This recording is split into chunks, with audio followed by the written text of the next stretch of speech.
Michael Landon, the man whose face graced millions of living rooms as the steadfast, kind, and unwavering father figure, was more than the characters he portrayed. To the world he was Little Joe Cartwright, the gentle moral compass of Bonanza, the devoted patriarch in Little House on the Prairie, the angel guiding souls in Highway to Heaven. He seemed untouchable, a symbol of comfort and stability, someone audiences could trust without question. Yet behind the camera, behind the smile, behind the carefully crafted charm, lived a man carrying burdens few could imagine. A childhood marked by turmoil, a home filled with tension, and secrets buried deep shaped the life of Eugene Maurice Orowitz, who would become Michael Landon. Years after his death, a truth long whispered and speculated has finally been confirmed by his daughter, Leslie Landon, offering a window into the private struggles that haunted him, the decisions he quietly regretted, and the weight he carried alone. This is the story of the man beyond the icon, the father behind the legend, whose life and legacy remain both inspiring and heartbreakingly human. Michael Landon's story began far from the cameras, far from the fame that would define him. Born Eugene Maurice Orowitz on October 31, 1936, in Queens, New York, he entered a world already marked by contrast and tension. His father, Eli Maurice Orowitz, was a Jewish actor and theater manager, a man whose presence could feel both demanding and distant. His mother, Peggy O'Neill, came from an Irish Catholic background and worked as a dancer and comedian. Her ambitions and frustrations often collided with the household she shared with Eli, creating an environment charged with emotional instability. For young Michael, home was both a place of protection and a source of persistent fear. He learned early that love could be complicated, and acceptance could feel conditional. One of the most formative moments of his childhood came during what should have been a proud milestone, his bar mitzvah. At that age, Michael discovered that his mother had secretly baptized him as a baby, a decision that undermined his spiritual identity without his knowledge. That revelation left a lasting mark. Religion, instead of offering guidance and belonging, became another arena of confusion and pain.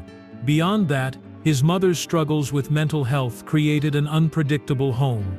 Michael witnessed moments of profound instability, times when the weight of her suffering threatened the family's sense of security.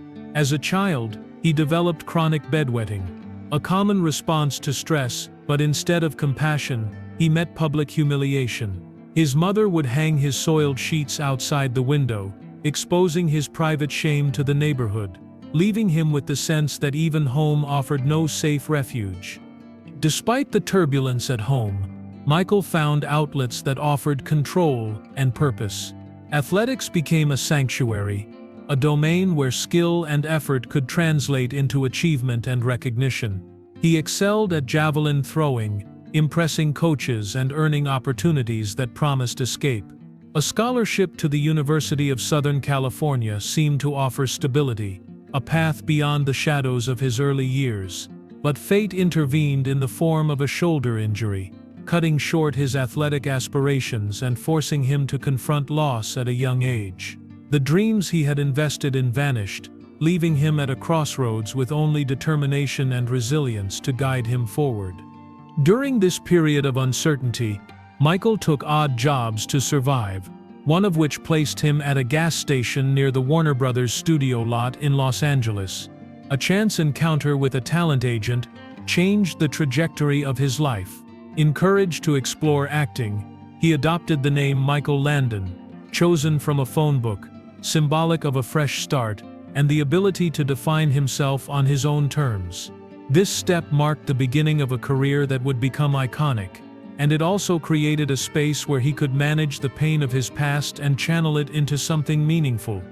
In 1957, Landon landed his first breakout role in I Was a Teenage Werewolf, a minor horror film that nonetheless showcased his presence and intensity. Soon after, he secured the role of Little Joe Cartwright in Bonanza in 1959, launching him into national recognition. The show became a cultural touchstone, and Michael Landon, with his rugged charm and emotional depth, embodied a strong, relatable, and comforting figure for audiences. Even as his career flourished, the echoes of his childhood, the losses, the shame, and the lessons learned in adversity remained embedded in the man he had become. They shaped his work, his discipline, and the careful balance between vulnerability and control that defined both his on-screen performances and his private life.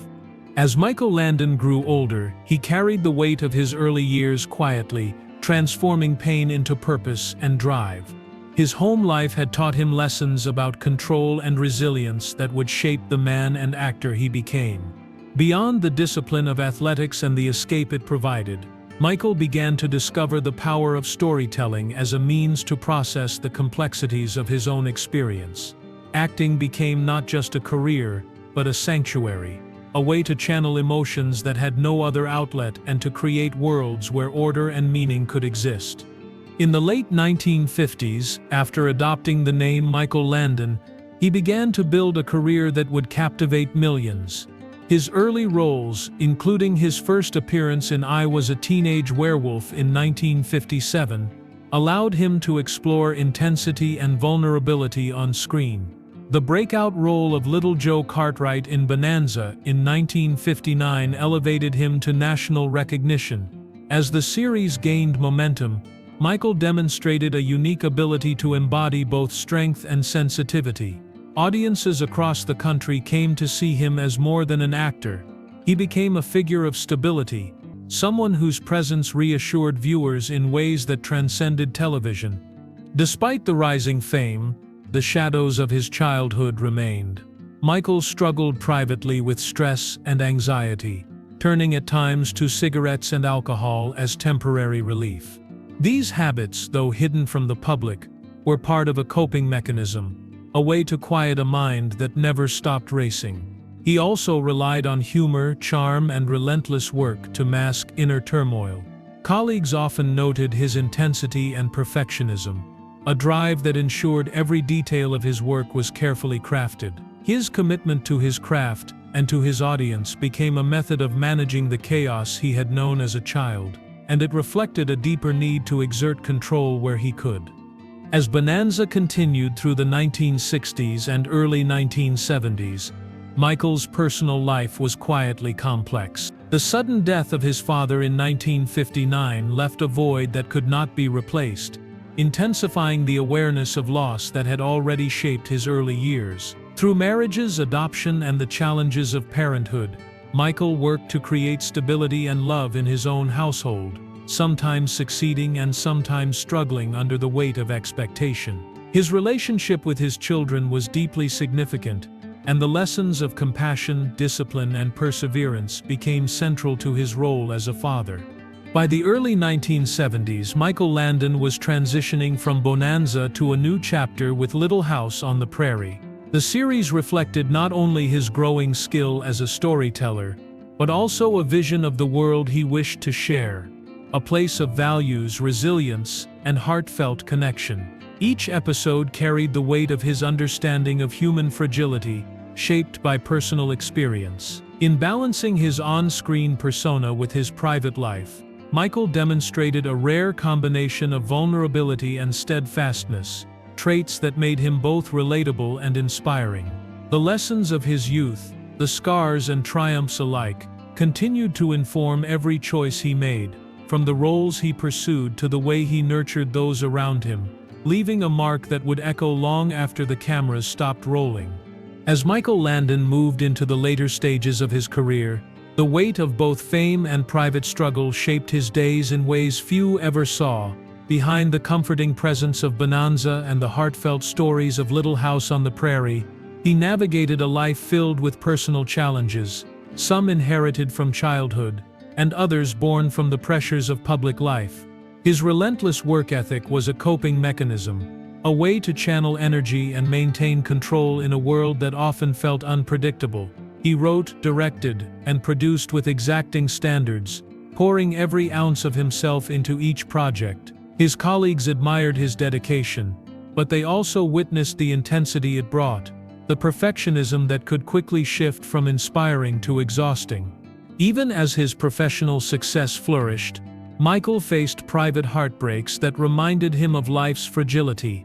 In 1973, the same year Bonanza concluded its long run, his adopted daughter Cheryl suffered a horrific car accident. She survived, but the trauma left a deep emotional mark on the family. Michael's devotion during her recovery was unwavering. He stayed at her side through surgeries and rehabilitation, offering love, reassurance, and a steady hand when the world seemed uncertain. Cheryl's survival and the care he provided became a touchstone for his later work, particularly in Highway to Heaven, a series that would embody hope, healing, and redemption. Michael's personal life, however, was not without controversy. In the early 1980s, during the production of Little House on the Prairie, he entered a relationship with Cindy Clerico, an aspiring actress on the set who was only 18 at the time. At this point, he was in his early 40s, married to his second wife, Marjorie Lynn No, and father to several children. The resulting divorce ended nearly 20 years of marriage, creating public scrutiny and challenging the carefully maintained image of the devoted father and moral guide that audiences had come to trust. The split was painful not only for Michael but for his family, and it demonstrated the tension between public persona and private reality. Throughout these personal upheavals, Michael remained committed to his craft and the people around him. Co-workers spoke of his generosity, noting how he often provided financial support and emotional guidance on set. Yet those same colleagues also recalled moments of sharp temper and controlling behavior, a reflection of the constant balancing act between personal demons and professional demands. Michael's desire for order and predictability extended to every corner of his life, from scripts and production schedules to the dynamics of his family. His actions were rooted in a deep-seated need to protect, to manage chaos, and to create spaces of stability wherever he could. Even as the fame and stress of Hollywood pressed upon him, Michael found solace in the relationships he valued most. His children, especially those he adopted and raised with care, became a source of grounding and purpose. Family gatherings, quiet moments at home, and shared projects reminded him of the love and responsibility that defined the core of his life. The lessons of resilience, compassion, and discipline that had been instilled in him during childhood continued to guide him, shaping his responses to adversity and the ways in which he engaged with those he cared about. Michael Landon's story was one of contrasts, public triumph and private struggle, laughter and sorrow, discipline and vulnerability. It was these layers that made him human, and it was within these complexities that the true measure of his life emerged. By the mid-1980s, Michael Landon had become one of the most recognizable and trusted faces on American television. Audiences saw him as the moral compass, the gentle father, the figure who could guide characters and viewers alike through life's challenges. Little House on the Prairie had cemented his reputation as a man of integrity and warmth, and Highway to Heaven reinforced that image by portraying him as a spiritual guide, an angel sent to bring hope and healing. Yet behind the camera, the man who radiated kindness and stability was carrying burdens the public could never fully see. Michael struggled with the weight of past traumas and the pressures of maintaining an almost mythic image. He was deeply aware of his childhood scars, the emotional instability of his home, and the moments of public humiliation he endured as a boy. These memories lingered, shaping his relationships, his expectations of himself, and his need to control the world around him. He coped in ways that were at times harmful, relying on smoking and alcohol in his younger years to quiet the anxiety and pressure that never seemed to abate. Humor became another form of survival, a mask that could disarm others while keeping his own pain at bay. Colleagues often spoke of his intense drive and perfectionism. Every detail mattered, from script rewrites to directing nuances, from casting decisions to production schedules. This need for control was not simply about art, it was about creating a sense of order where life had once been unpredictable. The same traits that made him a visionary on set also created tension, leaving some co-stars unsettled by his sharp temper and the pressure he placed on those around him. Yet those closest to him recognized that his intensity stemmed from a desire to protect and preserve, to ensure that both the work and the people he cared about were not left vulnerable to chaos. Tragedy continued to touch his life, reinforcing the fragile balance between public triumph and private sorrow. In 1982, after the divorce from Marjorie Lynn, Michael began a relationship with Cindy Clerico, a young actress on set. The affair, widely reported, became a defining moment in his personal narrative, challenging the wholesome image the public had long associated with him. The scrutiny and criticism that followed were harsh, but Michael confronted them with a mixture of resilience and private reflection, aware that personal choices carried consequences beyond the immediate circle of his life. Despite these challenges, Michael never ceased to give himself to the projects and people he believed in.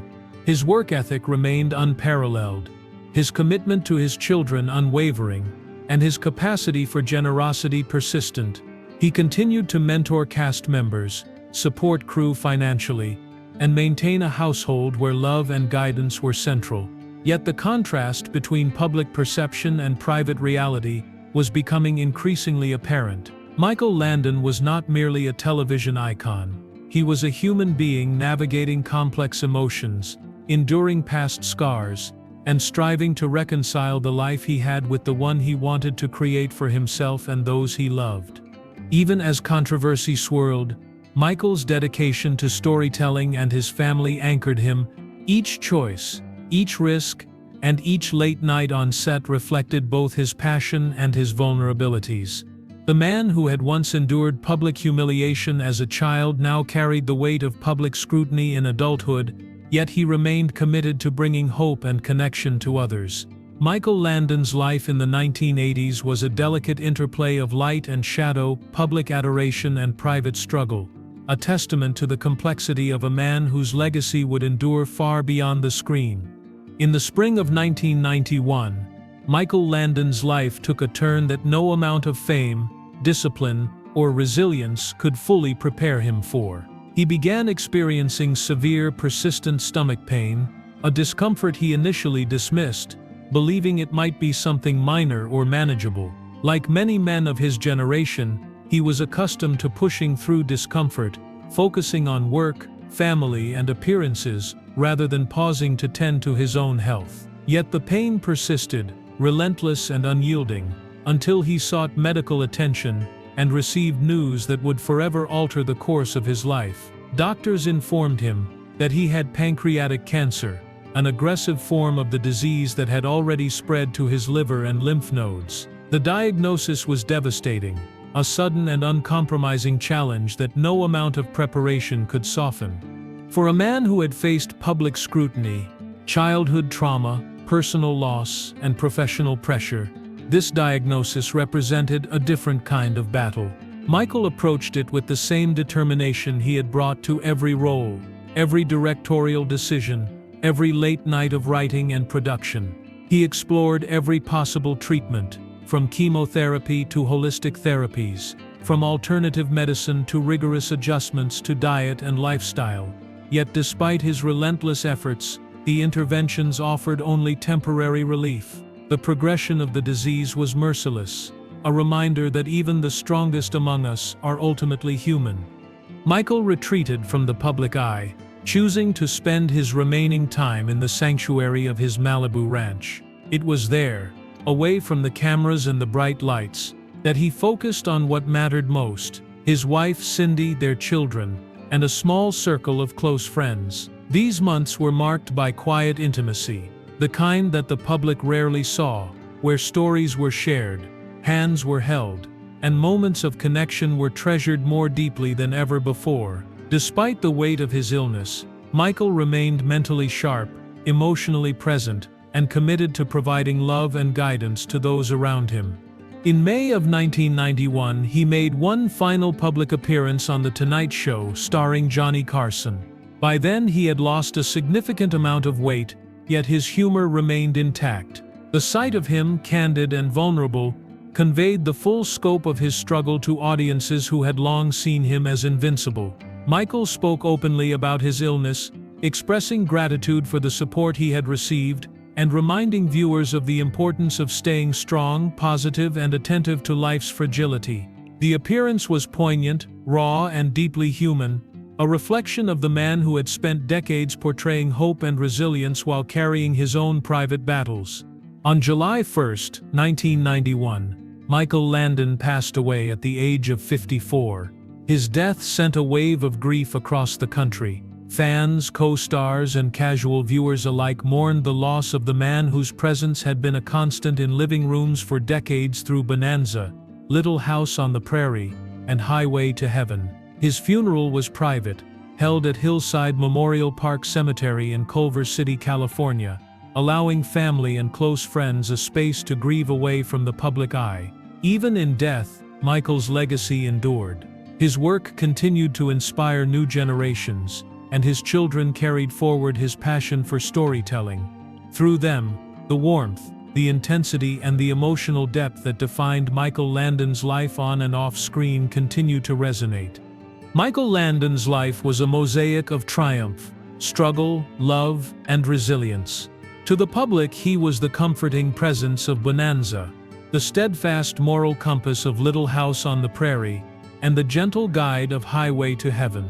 Yet behind the cameras, he was a man shaped by childhood trauma, personal loss, and relentless pursuit of perfection. He carried burdens quietly, masking pain with humor, discipline, and an unyielding work ethic. His illness, diagnosed in 1991, revealed a vulnerability that few had witnessed, reminding the world that even those who inspire the greatest strength are human, fragile, and deeply emotional. Through the words of his daughter, Leslie, and the stories of his children, Michael's legacy becomes not only one of artistic achievement, but also of human intimacy, love, and perseverance. Cheryl's reflections on promises kept, the devotion to family, and the creation of works that brought hope and healing illustrate a man who sought to transform suffering into meaning. Michael Landon was far more than the characters he played. He was a father, a husband, and a human being whose life and struggles continue to resonate with truth and heart. For more emotional stories, check out this video.